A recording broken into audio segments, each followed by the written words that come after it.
credit George Washington and their aggressiveness and their ability to rebound the ball and play with great effort and forcing us to play the way that they wanted to make the game.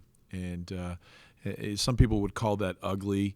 I think it's more of a situation where, they were very physical with us off the ball. They did a very good job of rebounding the ball. And we got a lot of shots that we wanted, and the ball didn't go in the basket. When you shoot 23% from the field and you shoot 25% from the three-point line and only 65% from the free throw line, you're not giving yourself many chances to win.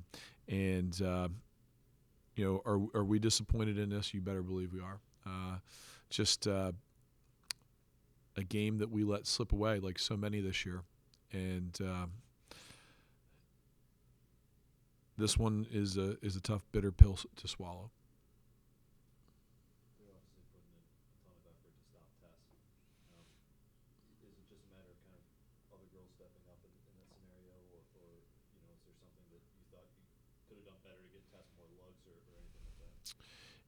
We're going to have to work on that because what people are going to start doing is face guarding her the whole entire time. Tess got a little bit frustrated tonight with the face guarding. I thought there was multiple times where she was fouled away from the ball, multiple times. And you can't displace a player's path. And they allowed them to do that. And so, credit goes to GW to take her out of her game in that way. It's hard to get yourself open when you're being blocked on every step.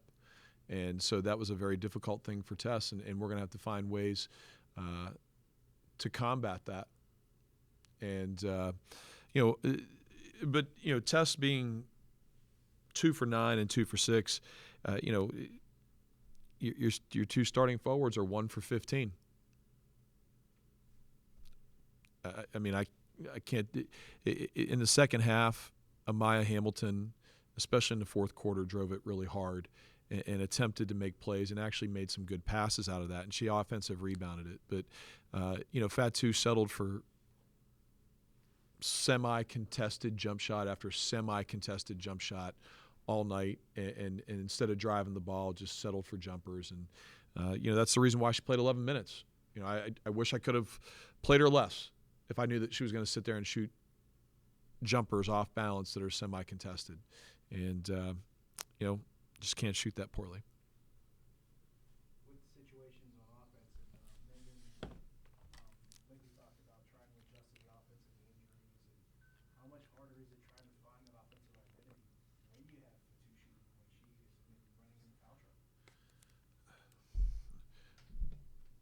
Well, I'm glad she ran into foul trouble because she took bad shots. It made it easier for me to put her on the bench. I'm keep hoping and hoping and hoping. And, we can't use the fact that we have 3 kids that would have played a ton of minutes for us this year and that we have a limited bench. We really only go 7 deep. Sometimes we'll play an 8th. At the end of the day, you got to deliver, whether that's the coach in the last minute or two or it's the players when they have wide open shots. We all can do things much better, and that's by making shots when you're open, and we were open, and making better decisions as a coach when we get into crunch time. And we'll look back, and I didn't say much in the huddle I didn't say much in the locker room because sometimes, and it's been rare when I've ever been in a situation like this, you can be too emotional, whether it's a high or a low, whether on a win or a loss. And so I didn't say much because we need to review the tape. But stats don't lie. We shot poorly, and we didn't find a way to combat that. Our energy was very average, and we tried multiple times, but it can't be 1 and 2 or 3 people. It's got to be the entire team.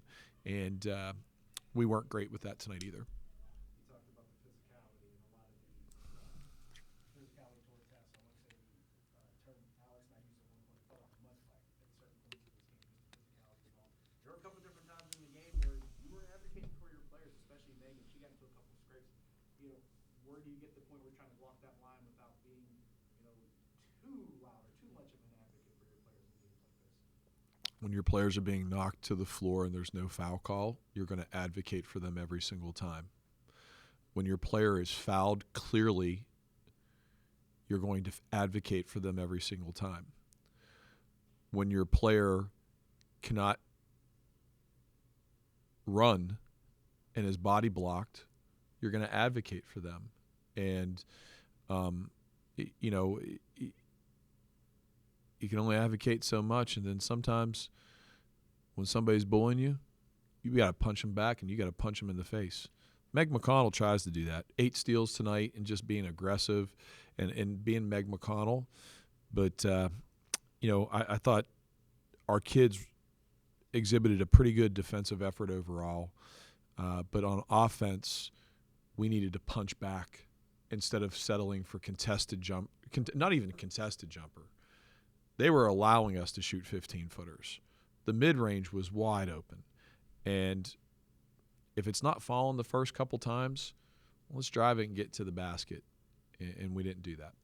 You mentioned Meg.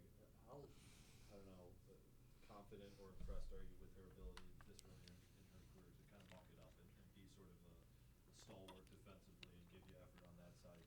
Even if the offense didn't come through tonight for the whole team, like just to have a reliable person there at the point guard position to defend whoever she needs to. Well, I think that's the biggest thing you could say. She's reliable. I know every single time when we play in a game, Meg McConnell is going to have a couple steals, and she's going to be a great defender on the other team's best guard. After that, it's trying to find the right combinations.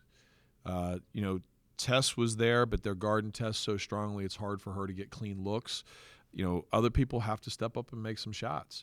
But with Meg, she's always going to give you her best effort, and she's going to defend like crazy. And that's in her DNA. That's part of who she is as a McConnell. And, we know that. I know that every single game I can count on her being that type of player. When you have an opponent that's looking for its first A-10 win, there's obviously a sense of desperation in some sense there. Just how is it on you as a team, as a staff, to match that, to see that desperation and match that intensity?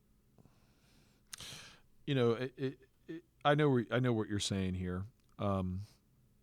I think we felt better about ourselves, even though we came off 2 really tough losses because, we lost by 2 or we lost by a possession or 2 to 2 of the better teams in the league. George Washington certainly had a little bit more air of desperation, especially when we went into the fourth quarter as they saw the opportunity. I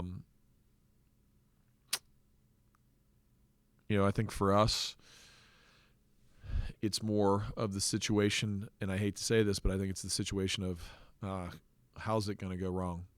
And we're at that point now because we've lost so many close games. When you look at it, we're 4-7 in the league, and I think it's something like 63 points versus 62.8, and we literally every game's been 2 possessions or less. Where do we turn the corner? Where is the tipping point? Where do we get better so that we can finish teams off and finish games off? Doesn't make a difference if they're 0-7 or 7-0. We've played with everybody to the final bell. We just haven't come up with enough W's, and it's not something that any of us here are used to. We are game planning and trying to find a way every day for countless hours. And I know that our kids have continued to have incredibly high spirits and positive spirits. And that's not coach speak, and I'm not trying to defend them. They continue to come in on their own. They continue to work out really, really hard. And this one's going to take a hit. We're going to have to get them back a little bit, their self-belief. And we're going to have to work on that. But their work ethic and their character has never been compromised, and that won't be. But we have to find a way to close out people. And we're not there yet. But we're going to search to the end to find that. And the end isn't the conference tournament. The end isn't St. Joe's on senior day. The end for us is basically this is we've got a 5-game regular season left, and then hopefully more than one tournament game. We've got to treat every game from now on as like it's the conference tournament, and that's everything from having great focus on how we're sleeping and eating and rehabbing our bodies to getting the extra shots up to, and I think this is probably where we need to get a lot better is our effort is there every game. Our execution could be better. Our execution with knowing shooters and non-shooters, our execution with being shot ready when the pass is delivered to you, I think we can get a little bit better there. Thank you all for supporting women's basketball. I appreciate you being here. Thank you.